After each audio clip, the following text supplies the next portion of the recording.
Bienvenue pour cette quatrième lecture du confinement. C'est un roman contemporain, c'est Le Grand Fléau, un roman d'Henri Coupon, que j'ai connu autrefois, qui était avocat et écrivain. Il écrivait d'ailleurs beaucoup en Corse.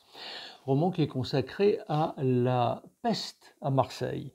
Cette peste à Marseille qui a décimé la moitié de la ville s'est déroulée il y a, tiens, curieux, tout juste 300 ans. C'était au début du mois de mai 1720. Je dédie ce petit passage au professeur Raoult, tiens, et à tous mes amis marseillais et à vous tous.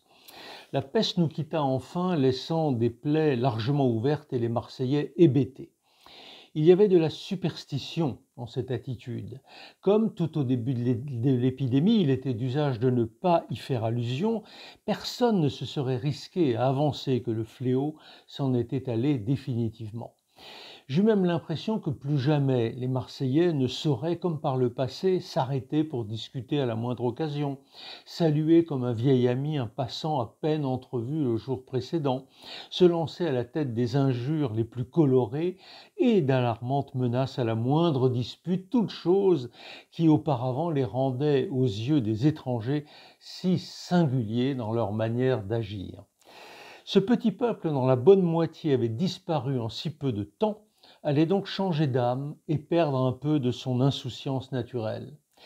Peut-être ces hommes et ces femmes, atteints dans leur chair et dans leurs affections pour avoir perdu mari, épouse, frère, enfant, allaient-ils s'interroger sur ceux qui les conduisaient. Les plus éclairés d'entre eux n'allaient-ils pas se poser quelques questions sur l'entrée si surprenante du grand Saint-Antoine, c'est un bateau, au Lazaret? Et comment pouvait-il se faire que l'on ait fermé les yeux? Et pourquoi avait-on tant tardé à dénoncer la peste?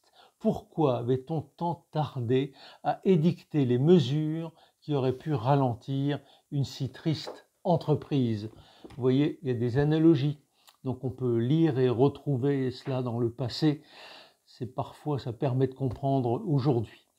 Merci à tous, bonne soirée, prenez soin de vous surtout, à bientôt.